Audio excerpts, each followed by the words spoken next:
your roots and where you're coming from. Don't forget you're indigenous. We are not immigrants, we're indigenous. It's insane what our farm workers endure for us to eat. Like, they literally feed us, like, and it's so hot and they keep showing up. The heat is unbearable.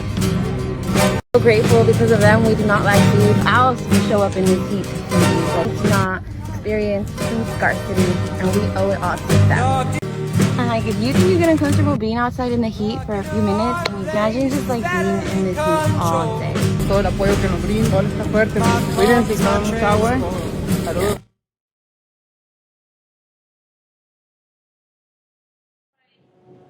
If you and your family eat these, I'm gonna need you to stop. I need you to know that Santa Cruz County has childhood cancer rates 38% higher than anywhere in California. Mind you, 90% of all strawberries come from California. Mind you, almost 40% of all those strawberries come from Driscoll's. They're spraying pesticides around schools, around homes, around playgrounds. Most of these pesticides are banned in other countries. These are all very much indigenous Latino farm worker families, and this is something advocates would call environmental racism. I want to talk to you about Omar. Omar is an activist from Watsonville. He did a 30-day hunger strike against these pesticides. Almost didn't make it. He was hospitalized. And what did Driscoll say? They said, we're just following the law, right? Back to the law. So you know what we're gonna do? We're gonna boycott Driscoll's. And not just Driscoll's. I really genuinely believe that we need to boycott all conventional store-bought strawberries in this country. Because as someone in California that is always in the fields with farm workers, a lot of the strawberry fields look the same, smell the same, and when you come to the store, they all look the same as well. So don't be fooled, don't be tricked. Do we trust it? I think you just need to not eat strawberries from the store ever again. I think you need to go to the farmer's market because it might be a little pricier, but you know what's pricier? Healthcare. Medical bills if you or someone in your family gets sick. Or you know what, just grow them yourself. I mean, we could even grow our own together. I'll show you guys how. We'll figure it out. We all make it happen. It's not hard. They grow in a pot. You don't need a lot of space. With a pot this size, straight up. This whole food system is not working out. It's not. And we need to get it together. We can't afford to have a society and a food system that exploits farm workers, our health, and there's already strawberry picking robots, and they're already out in the fields, right? And these are robots that come from Israel, and they are here to replace farm workers, displace farm workers. There's also that cup of tea. Filming in public is a whole nother story, but I feel like everybody here needs to know, and I feel like you need to know. You need to share this video, and you need to make sure you follow the money. Because of this, a lot of people are going sick. Trump's saying that it's okay to use these pesticides. It's not okay.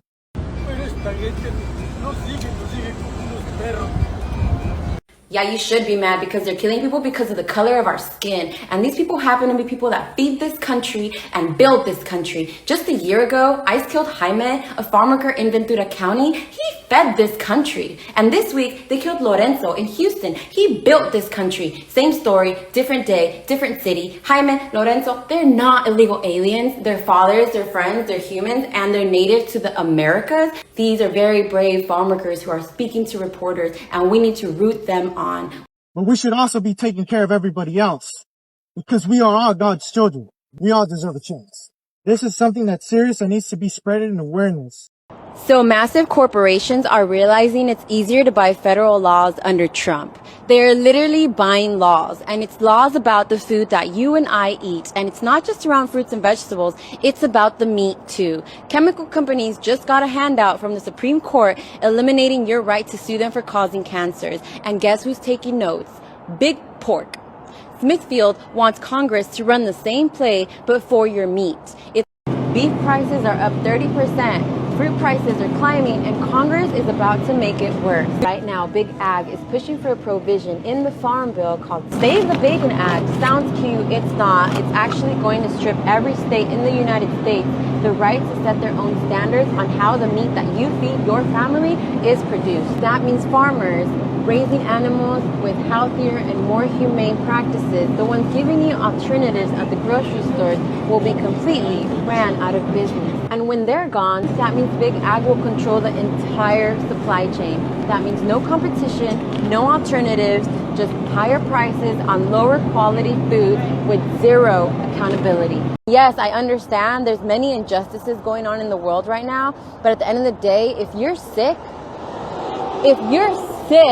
because you can't eat the food, can't breathe the air, can't drink the water, what injustice can you really fight? The Supreme Court just told pesticide companies it doesn't matter if people get sick. You don't have to warn them. Let me break this down simply, okay? Because if a pesticide company fails to put a clear warning on its product and somebody gets sick, that family could sue. For decades, farmworkers have been sprayed with Roundup, a weed killer linked to cancer, neurological damage, and reproductive issues. I'm talking about tens of thousands of people have sued Bayer and won. This company has paid billions of dollars in jury verdicts because they knew and didn't warn anybody that the product causes cancers. But in June of 2026, the Supreme Court took that protection away from people. Now companies have a shield. They can sell products without full warnings, and it's much harder to hold them accountable. So who wins from this? The corporations that manufacture the pesticides. And who loses? Farm worker families that work the land, kids, and you. People that are eating this food that is sprayed with these pesticides. And this didn't happen by accident. This happens because there's money and power behind a decision. We cannot let this happen. My name is Flor Martinez, and I will never stop fighting for farm worker families, for our shared humanity. And one robot costs around $1 million. Wish Farms now hoping that private investors will help get it to scale so robots can harvest fields across the country, even their competitors. A few years ago, somebody asked me what I wanted my legacy to be, and I said, I want it to be that I saved the U.S. strawberry industry. As long as they don't take us over, start killing us like Terminator 2. So our strawberry pickers are just geared to pick strawberries. They're not going to kill anybody. Yeah, exactly.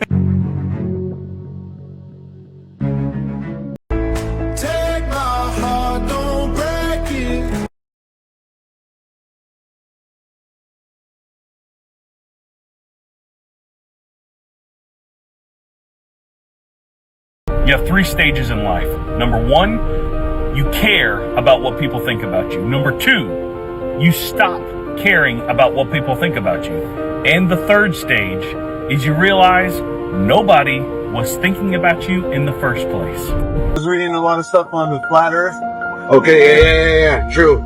That's true? Yeah. Okay, alright, cool. Alright, God bless. How long have you been flying for? But 21 years, but maybe like 30 something. I want to know, because they say the pilots know a lot. Do you think the Earth is flat, or? I know it's flat. You know it's flat? Did you notice any curvature while we were up there? No. No? What did you see while we were up there? This is the blue sky, white clouds. Yeah, is it flat or? Pretty flat. Pretty flat? Yeah. Okay, thank you. Brother. Did you notice any curvature while we were up there? Curvature, no. No? There's no curvature? It's just all flat. Okay, I'm going to ask you a question. Yeah. I've been flying, and I've come to the conclusion there's no curvature. I never allow for curvature. There's no way with curvature. We're round and flat, aren't we? Yeah. We are, aren't we? Thank you. I have a question for modern pastors and preachers. How come y'all don't preach about biblical truth anymore? How come y'all don't preach about Genesis 1, 7 through 9 that states that God made a firmament to separate the waters above from the waters below, creating a flat plane on a earth that shall never be moved? How come we don't preach on that? How come y'all don't preach on the fallen angels of the earth mating with the women of the earth to create the Nephilim, which was the giants of the earth that roamed the land for quite some time? How come y'all don't ever talk about all the supernatural things that go on in the Bible? How come y'all don't talk about dragons, even though they're mentioned 24 times in the Bible? How come y'all don't talk about the Leviathan or anything else like that? How come? I would like to know. First they tell us, oh, there's intelligent life and other life forms in space, and there's aliens and they're intelligent and they can create things, and we've talked to them, but then all of a sudden they're coming out and saying, no, actually the aliens are in the waters. They're in the waters. We have their bodies. We have some of their bodies. We've communicated with them. We've spoken to them. Satan is the God of this world, lowercase g. He has to set us up, hook, line. He tells us, look here, so he can do something there. In the book of Revelation, it literally says countless times that everything is coming out of the waters. That, behold, I saw a beast coming out of the sea. Behold, the great river Euphrates drying up, and the 4 angels will be loose. Everything is coming out of the waters. At the end, And so now they're like, oh shoot, we gotta scramble. We gotta actually tell them it's in the water, because there's nothing coming from the skies in Revelation other than Jesus Christ who's coming on the clouds. Only Jesus is coming on the clouds, okay? All of these things are here on earth because they have no place in heaven. They've been casted down to earth. They're not coming from there. They're coming from the waters. Oh, woo, big revelation, right?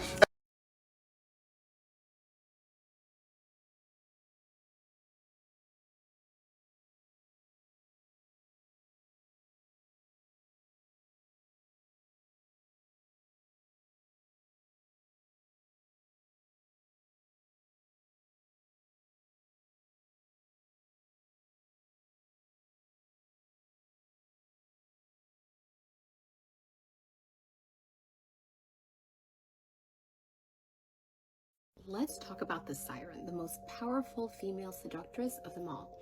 She had this soft voice, this very strong presence, and total control. By the way, I just hit 60K, and as a way of saying thank you, I'm finally putting up this video that you guys asked about when it comes to my hair. Every gesture, every glance, every word of hers is intentional. She's basically starring in her own movie, and she makes everyone else around her feel like they are just a cameo. And here's the thing, men are visual creatures. We all know that. They see long before they feel. Okay, there's not a man on this planet who can resist her. Is that women invented seduction. Just go back to history. The queens, the courtesans, but their influence massive. Empires fell, wars were started, and alliances shifted, all because of a woman who understood her power. Seduction is not manipulation. It is enchantment. It is the art of putting someone under your spell.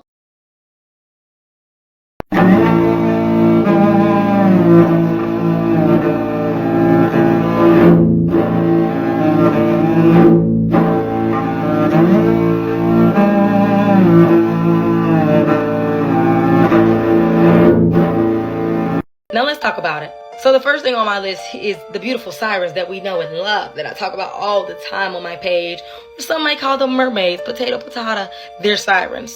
And the sirens are mentioned in the book of Enoch. They were basically the women that the angels, the fallen angels, came down and mated with, and in return God turned them to the siren because they weren't supposed to be mating with these. That was their punishment. So next up, we're going to be talking about the giants, are also known as the Nephilims. They were the offspring of the fallen angels. Mainly in the book of Revelation, the dragon is a powerful symbolic figure often identified with Satan. Now, I said all this to say that they originated from somewhere, and a lot of it originated from biblical text. So when y'all be like, oh, I don't believe in mermaids, I don't believe in dragons and all these type of mythical creatures, they're not mythical, boo.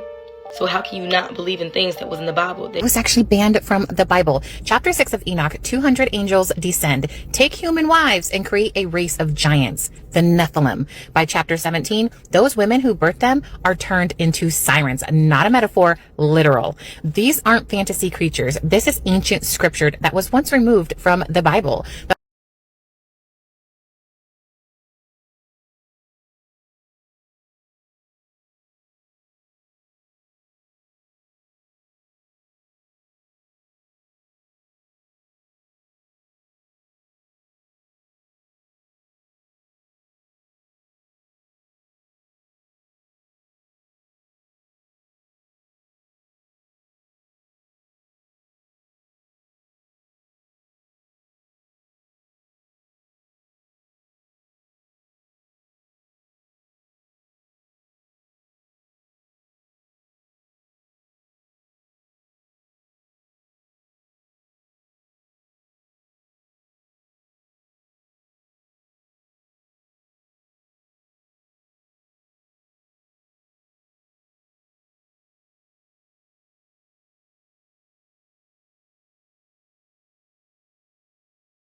The real stuff is coming from the waters. That's why now they're trying to direct your attention, because now if something weird comes from the water, now they can program your mind to believe it's aliens and not what's in the Bible, what's in the book of Revelations. They say some of them are nice and then some of them are evil.